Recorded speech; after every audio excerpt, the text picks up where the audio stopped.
হুজুর আমার তো কেউ নাই, এখন কি করণীয়? আপনাদের জন্য ছোট্ট একটা ঘটনা শোনাই। কোনো সমস্যা নাই, কোরআনওয়ালা হইতে পারেন নাই, কোনো সমস্যা নাই, কোরআনওয়ালার বাবা হইতে পারেন নাই, কোনো সমস্যা নাই। আমি বলবো আপনি কোরআনে কারিমকে মুহাব্বত করেন। হিন্দুস্তানের এক লোক এক সময় মারা গিয়েছিল, ওই এলাকার কোনো আলেম ছিল না জানাজা পড়ানোর মতো। এই ব্যক্তি যখন মারা যায় তখন মানুষগুলা কোনো মতে গোসল করাইয়া এই ব্যক্তিকে খাটের মধ্যে করিয়া রাস্তার মধ্যে ফালাইয়া রাখছে। কোন আলেম যদি দেখে ওই আলেমকে দিয়ে জানাজা পড়িয়ে দাফন কাফন করাবে। এমত অবস্থায় একজন চাকরি করার জন্য যাইতেছে একজন আওয়াম লোক, মাথার মধ্যে টুপি পরা। এমন ওই ব্যক্তিকে ডাক দিয়া বলতেছে, ভাই আপনার মাথার মধ্যে টুপি আছে, আপনার গায়ের মধ্যে পাঞ্জাবি আছে, তার মানে বোঝা যায় আপনি একজন আলেম। প্রিয় ভাই, আমাদের এলাকা এমন হয়ে গেছে কোনো আলেম নাই যে জানাজা পড়াবে। আপনি কষ্ট করে আমাদের এই মুহূর্তটাকে আপনি জানাজা পড়িয়ে দেন। জানাজা পড়ানো হলো। এমত অবস্থায় ওই ব্যক্তিকে ডাক দিয়ে বলতেছে, ভাই কিভাবে দাফন করে এটাও আমরা জানি না, আমরা সবাই মূর্খ। আপনি যদি এই ব্যক্তিটাকে দাফন করে দিতেন কতই না ভালো হতো। এই ব্যক্তিকে দাফন করা হলো। দাফন করার পরে ওই ব্যক্তি যখন নিজের কর্মস্থলে গেল, যাওয়ার পরে দেখতেছে যে কার্ড দিয়া ওই ব্যক্তি অফিসে ঢুকবে, ওই কার্ড তার পকেটের মধ্যে নাই। এমত অবস্থায় ওই ব্যক্তি ওই এলাকার মধ্যে ফিরে গেল, যাইয়া বলতেছে, প্রিয় ভাইয়েরা আমার, আমার এই কাজ ছাড়া আমি চাকরি করতে পারবো না। আপনাদের অনুরোধের কারণে তাকে আমি কবর দিয়েছিলাম, মনে হয় তার কবরের মধ্যে এই কার্ডটা পড়ে গেছে। এমত অবস্থায় এলাকাবাসীকে ডাক দিয়ে বলতেছে, প্রিয় ভাইয়েরা আমার, আপনারা যদি আমাকে একটু সহযোগিতা করেন, ওই কবরটা করে আমি কার্ডটা নিব। ব্যক্তির কবর কুড়া হলো একজন কৃষক। কি বলেন? একজন কি? যে ব্যক্তি মারা গিয়েছে একজন কি বলেন? কৃষক। কোনো ধনাঢ্য ব্যক্তি নয়, ওই ব্যক্তি কৃষক। তাই যখন তার কবর কুড়া হলো, কবর কুড়া শেষ হওয়ার পরে ওই ব্যক্তি যখন কাঠটা নেওয়ার জন্য নিচে নামছে, দেখতেছে তার কবরটা জান্নাতের বাগান হয়ে গেছে। সুবহানাল্লাহ। এখন ওই ব্যক্তি কাঠটা কোনো মতে উঠাইয়া উপরে উঠে আসলো।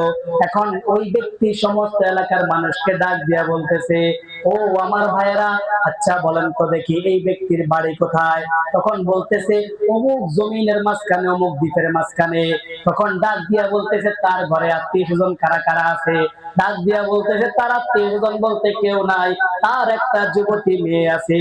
এমন অবস্থায় বলতেছে, আচ্ছা আপনি আমাকে তার কাছে নিয়ে যান। তার কাছে নিয়ে যাওয়ার পরে ওই মহিলাকে ডাক দিয়া বলতেছে, ও প্রিয় বোন আমার, তোমার বাবার এমন কি আমল ছিল যে আমলের কারণে মরার পরে আল্লাহ তাকে জান্নাত দিয়া দিছে? সুবহানাল্লাহ। এখন ডাক দিয়া বলতেছে, ভাই আমার, আমার বাবার উল্লেখযোগ্য কোনো আমল ছিল না। আমার বাবা যখন সকালবেলা ঘর থেকে বের হতো, একটা গামছা নিয়ে বের হতো, ক্ষেতের মাঝখানে কাজ করতে করতে কি একটা যেন ইবাদত বান্দেগি করত। যখন ইবাদত বান্দেগি শেষ হতো, কাজকর্ম শেষ হতো, এমত অবস্থায় আমার বাবা ঘরে ফিরে আসতো। আমাদের তাকের মধ্যে একটা পুরাতন কিতাব আছে, এই কিতাবকে নিয়ে তার গামছা দিয়া মুছতো, মুছতো আর বলতো, ये हमारे रब का कहना है, मेरे रब सच बोला। এটা আমার রবের কথা, আমার রব সত্য বলেছে। এই ব্যক্তি কোরআন পড়তে পারতো না, কিন্তু কোরআনকে মহাব্বত করত। শুধুমাত্র আঙ্গুল দিয়ে ধরে ধরে বলতো, ये हमारे रब का कहना है, मेरे रब सच बोला, यही भी हमारे रब का कहना है, हमारे रब सच बोला। এটা আমার রবের কথা, আমার রব সত্য বলেছে। এটাও তো আমার রবের কথা, এটাও আমার রব সত্য বলেছে। এই কথা বলে বলে আমার বাবা কাঁদতো আর চোখের পানি মুছতো।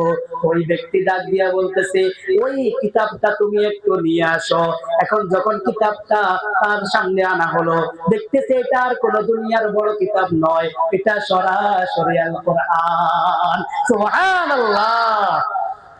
তখন ওই ব্যক্তি ডাক দিয়া বলতেছে, প্রিয় বোন আমার, তোমার বাবার জীবনে কোনো আমল নাই, শুধুমাত্র কোরআনকে মহাব্বত করেছে। এই কোরআনকে মহাব্বত করার কারণে আল্লাহ পাক তার জীবনের সমস্ত গুনাহ খাতা মাফ করে দিয়া তাকে জান্নাতের মেহমান বানিয়ে দিয়েছেন। সুবহানাল্লাহ। এখন যদি আমি আপনাদেরকে বলি, আপনারা তো হাফেজ হইতে পারবেন না। হাফেজের বাবা হওয়ার সম্ভাবনা অনেকের কম। তাহলে আপনাদের জন্য জরুরি কি বলেন বলেন বলেন? কোরআনকে মহব্বত করা। বলেন কি করা? জোরে বলেন না, কোরআনকে কি করা? আয়ে রমজান মাস চলে এসেছে। এই রমজান মাস আসার পরে কিছু মহিলা আছে তারা কোরআনে কারিমা তেলাওয়াত করে, কিন্তু রমজান মাস চলে যাওয়ার পরে কোরআনের কোনো দাম থাকে না। এই কোরআনের মধ্যে বালু চালু পড়ে থাকে, পুরা বছরে কোরআনের কোনো খবর থাকে না। থাকেনি কনসেপ্ট? আল্লাহ তাআলা ডাক দিয়া বলে, ফি বুয়ুতিন আদিনাল্লাহ আন তুরফা ওয়া ইউযকারা ফিহা ইসমু। ও বান্দা শোনো, আমার মন চায় আমি দুনিয়ার কিছু ঘর বাদে সমস্ত ঘরগুলোকে আমি আযাব দিয়া জ্বালিয়ে দিই। বলে কিছু ঘর কেন? তখন আল্লাহ ডাক দিয়া বলে, বান্দা, যেই ঘরের মধ্যে কোরআনে কারীমের তেলাওয়াত করা হয় ওই ঘরগুলা আসমানবাসীর নিকট এমন ভাবে চমকাইতে থাকে যেমন আসমানের তারকারা যে জমিনবাসীর মধ্যে চমকাইতে থাকে। সুবহানাল্লাহ। তখন আমার মন চায় আমি এই ঘরগুলা বাদে সমস্ত ঘরগুলাকে আমি জ্বালিয়ে দিই। আজ থেকে 10 বছর 15 বছর আগে যখন ফজর নামাজ পড়ে বের হতাম, আমাদের ঘরগুলা থেকে কোরআনে কারীমের আওয়াজ পাওয়া যাইতো। আফসোসের বিষয়, আমাদের ঘরগুলা এখন কবর হয়ে গেছে। আমাদের ঘরগুলো এখন কি হয়ে গেছে? ফজর নাই, কোরআনে কারীমের তেলাওয়াত নাই। এদিকে আম্মা জান ডাক দিয়ে বলে, আমার ঘরে বরকত নাই। বরকত কি থেকে আসবে? আপনার ঘরে তো কোরআনে কারীমের তেলাওয়াত নাই। আসেনি কনসেপ্ট? আপনারা ছোট থেকে দেখতেন না, আমরা তো মাছ আসিরা বই বই তেলাওয়াত করতে ফজর নামাজের পরে। এখন এগুলো আছে, উঠে চলে গেছে। প্রিয় ভাইরা আমার, তাহলে আমার আপনার জন্য জরুরি কোরআনে কারীমকে